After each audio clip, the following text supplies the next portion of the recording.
Welcome back, everybody, for another deep dive. Yeah, it's going to be a good one. This time we're looking at Cat Stevens. Fascinating guy. Yeah, his story Yeah. really is about personal transformation, almost as much as it is about Yeah. musical success. I think it's that interplay between his life and his music that makes this deep dive so interesting. Yeah. We're not just tracing a timeline, right? We're really looking at Right. how experiences, both the good and bad, can fuel creativity Exactly. and lead to some pretty profound shifts in a person's life. Absolutely. Yeah. So let's rewind all the way back to the beginning. Yeah. I mean, long before he was Cat Stevens. Yeah, way back. He was Steven Demetra Georgiou, born in London in 1948. Yeah, 1948 London, not exactly the typical, rock star origin story. Is it? Not quite, but, his parents owned and ran the Moulin Rouge restaurant The Moulin Rouge. in London. Oh, wow. Not the Parisian cabaret, obviously. Right, of course. But still, a family business, a lively place Yeah. where he and his siblings actually... Wow. So you could say his first stage was right there in the family restaurant, I like that. surrounded by music. Yeah. And that energy. It's a far cry from, what a lot of people think of as that sort of quiet solitude of songwriting. Yeah. Do you think that early exposure to such a lively musical environment had an impact? Oh, I think so, for sure. You can imagine, right? Growing up surrounded by that energy, Yeah. the music, the people. I mean, it could easily foster that sense of performance, that comfort in the spotlight. Right. But even amidst all that, his talent was pretty obvious. Yeah. I mean, he taught himself piano, got his first guitar at 15. Classic signs. Classic signs of a musician in the making. It sounds like the passion for music was always there. Oh, yeah. But there's this other layer to his early life I think is worth noting. Okay. He went to a Roman Catholic school despite being raised Greek Orthodox. That's right. And while it might seem like just a small detail, it actually plays a role later on in how he views Islam. We often find that early exposure to different belief systems can have a real impact on how we see spirituality and religion later in life. Like a seed planted early on. Exactly. That ends up blossoming in unexpected ways. That's a good way to put it. Let's get back to the music, though. Okay. How does Steven Demetra Georgiou become the Cat Stevens we all know? I mean, it's not exactly a direct path, right? Not at all. No, it's a journey with some twists and turns along the way. Give us the Spark Notes version. All right, so he moves to Sweden with his mother for a while, and his uncle Hugo Wickman, who is a pretty well-known painter, becomes a big influence. Oh, wow. So soaking up inspiration from different art forms even then. Exactly. And I think that's so important for a young artist, Absolutely. to see things from different perspectives. Right. But then it's back to England. Okay. And things take a bit of a darker turn. Oh, He's dealing with bullying, changing schools. tough times. Yeah. And he ends up at Hammersmith College of Art focusing on painting and cartooning. It makes you wonder how those visual arts maybe influenced his musical creativity. Yeah. But the music doesn't disappear. Right. This is where Steve Adams is born, his first stage name. Okay. He's performing at this campus pub. His brother's working hard to get him noticed. He's a good brother. Yeah. And eventually he lands a deal with Durham Records. And Cat Stevens enters the picture. There he is. It seems like a pretty quick rise to fame. It does. But even with that early success, it wasn't all smooth sailing, was it? No, you're right. He has some early hits. I Love My Dog, Matthew and Son. Even tours with the Jimi Hendrix Experience. Can you imagine? Wow. But then comes this big setback. Decca records his label at the time. They reject his new music. They're afraid it won't connect with his teenage fan base, Oh, wow. And this rejection really sends him into a spiral, depression, unhealthy habits. It's a tough time. It's a reminder that the music industry, even for someone with so much talent, can be a real roller coaster. It really is ups and downs, all the way. You never really know what's going on behind the scenes. Right, exactly. You see the success, but But there's a whole other story there. it's almost like this period of darkness leads him to a turning point. It's true. It's during this time that he's diagnosed with tuberculosis, Oh, wow. a serious condition, especially back then. Yeah. And he spends a year recovering. A year? Yeah, and that's when things really start to shift. He's forced into isolation, introspection. Right.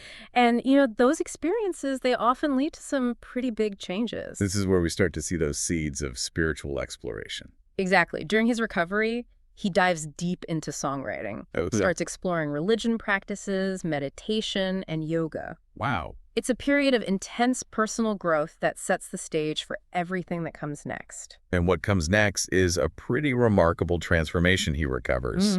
and makes big changes professionally. Yeah. New label, new producer, new sound. It's like hitting the reset button. Yeah, you could say that he signs with Island Records, Oh. partners with producer Paul Samwell Smith. I've heard of him. Yeah, he gives him the creative freedom he'd been looking for. Good for him. And he meets guitarist Alun Davies, the beginning of a long collaboration. Oh, wow. Together, they release Monobone J-Con, this stripped-down album that's a real departure from his earlier work. And this is just the beginning. Oh, yeah. Tea for the Tillerman comes out the same year, Back to back. featuring iconic songs, Wild World, Father and Son, Hard-Headed Woman, and then Teaser and the Firecat, Moon Shadow, Morning is Broken, Peace Train. I mean, it's an incredibly prolific time. So prolific, right hit after hit. What was going on in his life that was fueling this creativity? That's the question, isn't it? It's like his personal growth and his musical evolution are running parallel. I think they are feeding off each other. To understand that connection, I think we need to look at a life-altering event that happened in 1975. Well, okay. He was swimming off the coast of Malibu, got caught in a strong current. Oh, no. He was literally fighting for his life, Wow. convinced he was going to drown. That's terrible. He describes praying to God, promising to dedicate his life to service if he survives. Wow. And just like that, he's swept back to shore.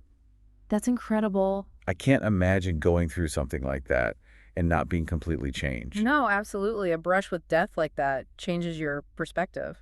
This near-death experience, coupled with his brother gifting him a copy of the Qur'an, Okay. leads to his conversion to Islam in 1977. Wow. 1977. It's a decision that really reverberates throughout the rest of his life and his career, Yeah. and it marks the beginning of another chapter Another chapter. in this remarkable journey. It really is remarkable. And that is where we'll pick things up in part 2 of this deep dive. Can't wait. We'll explore how this conversion shaped his music, his public image, and the course of his life.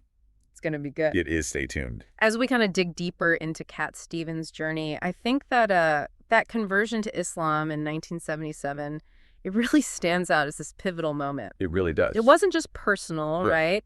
It had a big impact on his music career, on his public image. It's interesting to consider how much courage it must have taken to make such a huge life change Oh, yeah. at the height of his fame. Absolutely. I mean, it would have been easier to keep things as they were. Right. Oh.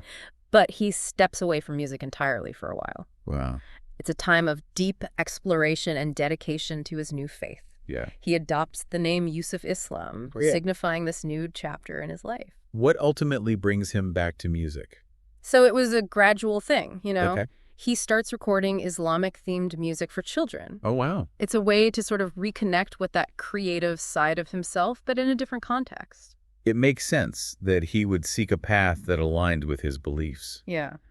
And eventually he starts to re-engage with secular music again, He does. but with this new perspective, right? Precisely, his later work often reflects this spiritual journey, this ongoing search for meaning and purpose. It's so interesting how some fans struggle to understand or accept his conversion, Yeah. while others were really drawn to the sincerity and depth that it brought to his music. Yeah. Do you think it attracted new listeners? Oh, I think so, for sure. I mean, people who appreciated that exploration of faith and spirituality. Yeah. But it's also important to remember that, you know, his conversion wasn't about rejecting his past. Right. It was about embracing this new path Yeah. that felt true to him. So how would you characterize his music after his return? Well, there were definitely some stylistic shifts, Okay. you know, reflecting his growth as an artist, as a person. Uh-huh. But I think the core elements that made Cat Stevens so beloved, Yeah. they're still there. The lyrical depth, the melodic gifts, the ability to capture those universal emotions. It's Like his music matured alongside him. It took Yeah. on these new layers of meaning and experience. and in his later work, he really explored those themes of love and loss, family spirituality, Yeah. drawing inspiration from his faith, Yeah. and presented in a way that really transcended religious boundaries. Exactly. He wasn't preaching. He was sharing his journey. Right. His reflections on life's universal experiences. It's a testament to that enduring power of authenticity. It is. His story reminds us that great artists are always evolving, Yeah. drawing on their experiences to create something that connects with people.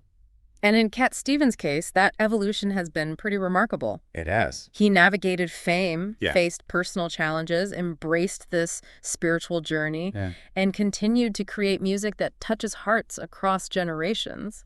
But there's one chapter in his story that we haven't touched on yet. Right? One that generated a lot of controversy Yeah. and forced him to confront some complex issues. Okay. Faith, freedom of speech, and forgiveness. Wow. This is the incident involving Salman Rushdie and his novel, The Satanic Verses. That's right. It's a complex and sensitive topic, but I think crucial to understanding the full scope of his journey. It's definitely a chapter we need to approach with care and consideration. Absolutely. And that's exactly what we'll do in the final part of this deep dive.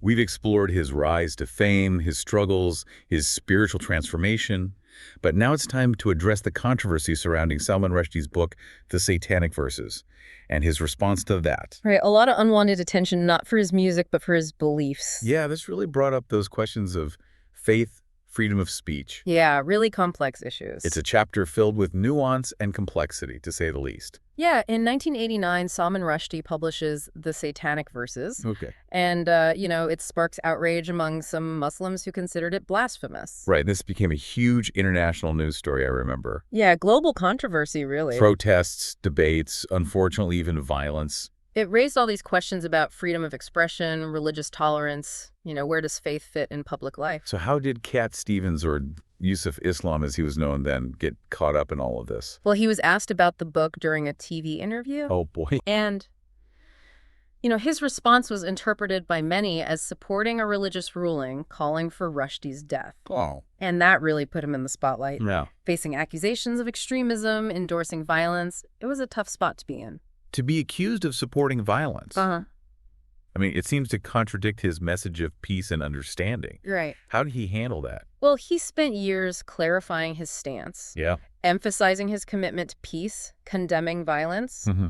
He said he was simply explaining the Islamic perspective on blasphemy, Okay. but not endorsing violence. Right. He participated in interfaith dialogues, Okay. worked to build bridges between communities, continued to use his platform to promote understanding and tolerance. So he chose to really engage rather than just retreat from public life. He tried to turn this experience into an opportunity for dialogue. It seems like he really tried to use this to dispel misconceptions about his faith. I think that was the goal. When we look back on his life, it's a pretty remarkable journey, isn't it?